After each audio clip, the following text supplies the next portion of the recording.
किसी भी अर्थव्यवस्था के लिए उसके व्यक्तियों की व्यक्तिगत आय या सामाजिक आय ही विपन्नता या गरीबी का या अमीरी का प्रमाण होती है। अर्थात वह राज्य या वह देश कितना विकसित है या अविकसित है, यह उस देश के नागरिकों की आय के माध्यम से ही हमें पता चलता है। सभी नागरिकों की व्यक्तिगत आय जब आपस में मिलती है तो वो राष्ट्र की आय बनती है या राष्ट्रीय आय बनती है। तो जिस देश के नागरिकों को ज़्यादा आय मिलती है तो उस देश की राष्ट्रीय आय भी उतनी ही अधिक होती है, और जिस देश की राष्ट्रीय आय ज़्यादा है वह देश विकसित माना जाता है, और जिस देश की राष्ट्रीय आय कम है वह कम विकसित या अविकसित या विकासशील की श्रेणी में आता है। भारत में पिछले कई दशकों से प्रति व्यक्ति आय और राष्ट्रीय आय में लगातार बढ़ोतरी हो रही है, इसलिए भारत को एक विकासशील अर्थव्यवस्था माना जाता है, लेकिन यह अभी भी पर्याप्त नहीं है। देश को और अधिक आगे ले जाने के लिए व्यक्तिगत आय में बढ़ोतरी होना अत्यंत आवश्यक है। अब हम बात करते हैं बिहार के आय की। बिहार की आय की अगर हम बात करें तो हम देखते हैं कि बिहार भारत का एक पिछड़ा हुआ राज्य है, जहाँ की स्थिति, आर्थिक स्थिति जो है वो बहुत दयनीय है। यहाँ पर पूरे देश की अगर हम प्रति व्यक्ति आय की बात करें तो उसके मुकाबले या उसके कंपैरिजन में बिहार की प्रति व्यक्ति आय भी कम है। ये केवल बिहार के संदर्भ में नहीं है, अपितु अगर हम अन्य देशों के साथ भारत की तुलना करते हैं, जैसे भारत की तुलना यदि हम अमेरिका से करें, या भारत की तुलना हम चाइना से करें, या भारत की तुलना हम ऑस्ट्रेलिया, जापान, फ्रांस जैसे देशों से करें, तो हम पाते हैं कि भारत बहुत पीछे है, या भारत अन्य देशों जिनका अभी हमने नाम लिया, चर्चा की, इन देशों के मुकाबले आर्थिक रूप से काफ़ी पिछड़ा हुआ है।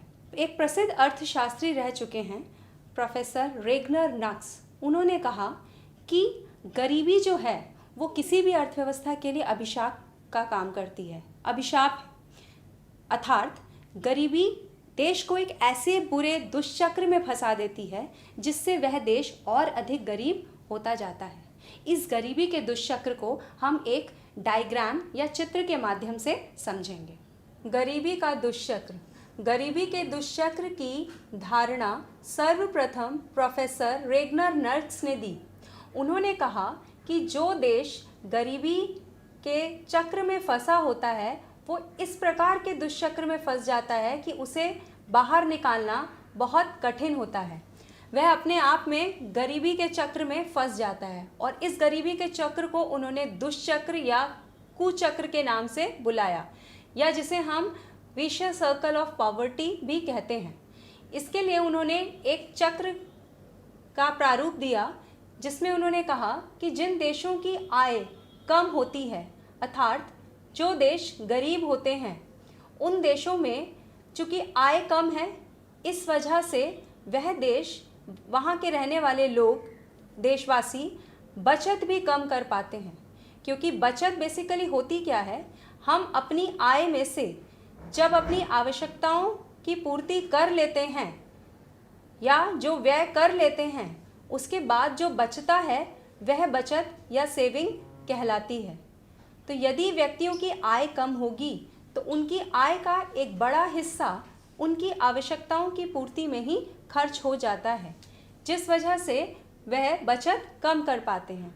जैसे कि बच्चों, हम अपने घर में भी देखते हैं, आपकी मम्मी या आपके पापा बजट बनाते हैं कि उनकी सैलरी इतनी है और उसमें से इतना वो खर्च करेंगे अपनी आवश्यकताओं के लिए और इतना वो बचाएंगे। तो उस बजटिंग के क्रम में कभी कभी आय कम होने पर क्या होता है कि आपकी कुछ ऐसी ज़रूरतें पूरी नहीं हो पाती हैं जिन्हें आप पूरा करना चाहते हैं, जो आपकी इच्छा है, लेकिन रिसोर्सेज कम होने की वजह से उन्हें हम पोस्टपोन कर देते हैं। या कभी कभी आपके फोर्स करने पर या कुछ ऐसी आवश्यकताएं आ जाती हैं आकस्मिक, जिनको पूरा करने के लिए हमें अपनी आय का वह भाग भी खर्च करना पड़ जाता है जो हमने बचत करने के लिए रखा था, तो हमारी बचत और कम हो जाती है। फिर अगर बचत कम होगी, इसी तरह से ये एक एक व्यक्तियों की बचत मिलते मिलते ही पूरे देश की या पूरे राष्ट्र की बचत कहलाती है। तो इस तरीके से अगर राष्ट्र में आय कम है तो निश्चित रूप से बचत भी कम होगी या सेविंग कम होगी।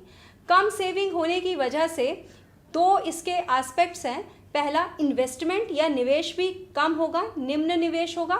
दूसरी तरफ मांग भी कम होगी, डिमांड कम होगी, क्योंकि हमारी आय कम है, इसलिए हम बहुत सारी अपनी आवश्यकताओं को पूरा नहीं कर पाएंगे या डिमांड हम कम वस्तुओं की करेंगे।